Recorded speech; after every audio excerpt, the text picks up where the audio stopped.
नमस्कार मेरे प्यारे साथियों। तो आज की इस वीडियो में हम चर्चा करेंगे राष्ट्रीय ध्वज की विकास यात्रा के बारे में। देखिए, वर्तमान में जो हमारा राष्ट्रीय ध्वज है तिरंगा, ये हमेशा से राष्ट्रीय ध्वज नहीं रहा है। ये 1947 से हमारा राष्ट्रीय ध्वज है और इससे पहले अलग अलग ध्वजों को अलग अलग समय पर राष्ट्रीय ध्वज की मान्यता मिलती रही है। तो आज की इस वीडियो में हम यही चर्चा करेंगे कि कब कब हमारे राष्ट्रीय ध्वज में किस तरह के परिवर्तन देखने को मिले और कब कब किस ध्वज को राष्ट्रीय ध्वज की मान्यता मिली।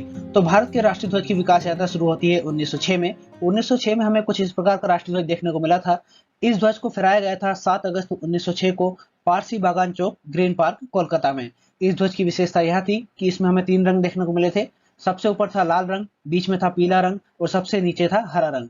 ऊपर जो लाल रंग था उसमें हमें कुछ कलाकृतियां देखने को मिलती है। इन कलाकृतियों को कमल के फूल कहा गया और इनकी संख्या थी 8। ठीक है, इसमें हमें लाल रंग की पट्टी में 8 कमल के फूल देखने को मिले थे और बीच में जो पीले रंग की पट्टी थी उसमें गहरे नीले रंग से लिखा हुआ था वंदे मातरम और सबसे नीचे गहरे हरे रंग की पट्टी में हमें चांद, सितारे और सूरज के चिन्ह देखने को मिले थे। तो ये था हमारा 1906 में फहराया गया पहला ध्वज जिसे राष्ट्रीय ध्वज की मान्यता मिली थी। फिर आते हैं हम 1907 में। 1907 में भी हमें 1906 के राष्ट्रीय ध्वज से मिलता जुलता एक ध्वज देखने को मिला था।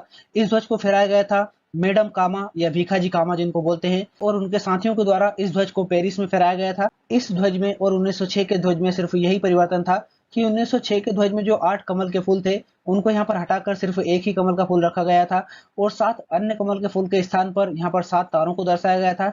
ये 7 तारे जो थे ये दर्शाते थे सप्तऋषि तारा मंडल को। बाकी का ध्वज 1906 के राष्ट्रीय ध्वज के समान था। अब हम आते हैं 1917 में। 1917 में हमें जो राष्ट्रीय ध्वज देखने को मिलता है वो 1907 के राष्ट्रीय ध्वज से काफी हद तक अलग था। इसमें हमें कुछ केसरिया रंग की पट्टियां देखने को मिलती है जिनकी संख्या यहाँ पर 5 थी। ठीक है, उन 5 पट्टियों के बीच में हमें 4 हरे रंग की पट्टियां भी देखने को मिलती है और जो 1907 के राष्ट्रीय ध्वज में हमें 7 सितारे देखने को मिले थे वो 7 सितारे हमें यहाँ पर भी देखने को मिलते हैं, बट उनकी पोजीशन यहाँ पर चेंज देखने को मिलती है और जो चांद सितारों का चिन्ह था जो कि हरे रंग की पट्टी पर था वो भी हमें यहाँ पर देखने को मिलता है। पर एक परिवर्तन हमें देखने को मिलता है 1917 के राष्ट्रीय ध्वज में। 1917 का जो ध्वज था उसमें हमें यूनियन जैक का सिंबल देखने को मिलता है। यूनियन जैक से हमारा मतलब है कि उस समय का जो आयरलैंड, स्कॉटलैंड, इंग्लैंड जो कंबाइन एक स्टेट था ब्रिटिश साम्राज्य, उसका एक राष्ट्रीय ध्वज था यूनियन जैक, जो कि 1917 में हमें भारत के राष्ट्रीय ध्वज पर देखने को मिला था। तो ये क्वेश्चन यहाँ पर आ सकता है कि भारत के राष्ट्रीय ध्वज में यूनियन जैक कब शामिल किया गया था। तो आपको वहां पर ध्यान रखना है 1917 में इसे शामिल किया गया था। इस ध्वज को डॉक्टर एनी बेसेंट और लोकमान्य तिलक के द्वारा उनका जो होम रूल मूवमेंट था उसके दौरान फहराया गया था। अब हम आते हैं 1921 में। 1921 में ऑल इंडिया कांग्रेस कमेटी की विजयवाड़ा में एक बैठक हो रही थी। ठीक है, उसमें पिंगली वेंकैया जो कि आंध्र प्रदेश से आते थे, उन्होंने एक ध्वज तैयार करके महात्मा गांधी के सामने प्रस्तुत किया। उसमें क्या था, उसमें सिर्फ ही 2 ही रंग थे, एक था केसरी रंग और एक था हरा रंग, जो कि उस समय के जो बड़े धार्मिक समुदाय थे हिंदू और मुस्लिम उनको ये दर्शाते थे।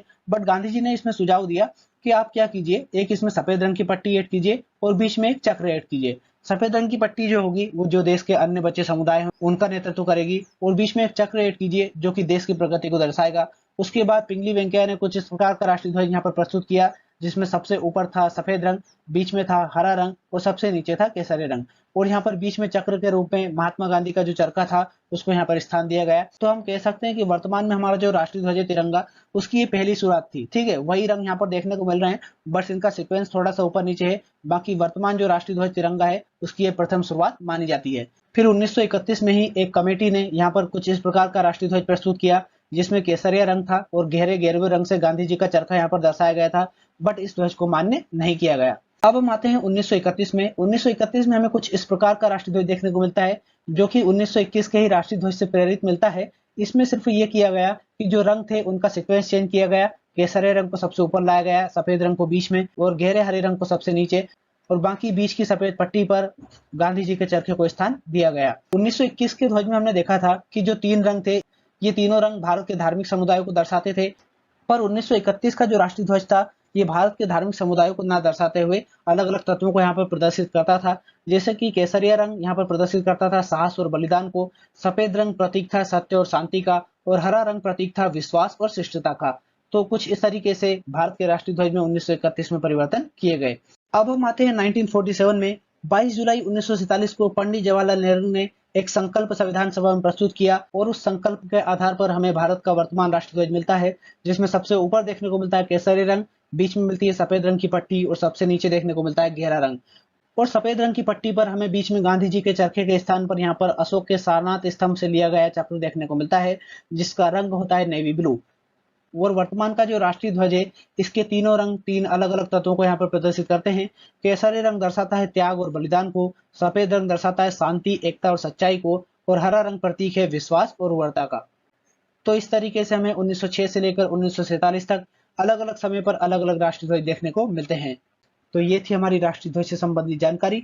उम्मीद करते हैं जानकारी आपको अच्छी लगी होगी। अच्छी लगी है तो प्लीज वीडियो को लाइक और कमेंट करके जरूर बताएं। साथ ही साथ हमारे चैनल को सब्सक्राइब करके बेल आइकन को प्रेस कर लें, ताकि ऐसे ही वीडियो जब भी हम अपलोड करें तो उनके नोटिफिकेशन आपको टाइम टू टाइम मिलते रहें। मिलते हैं नेक्स्ट वीडियो में, तब तक के लिए पढ़ाई करते रहिए, अपना ख्याल रखिए। बहुत बहुत धन्यवाद।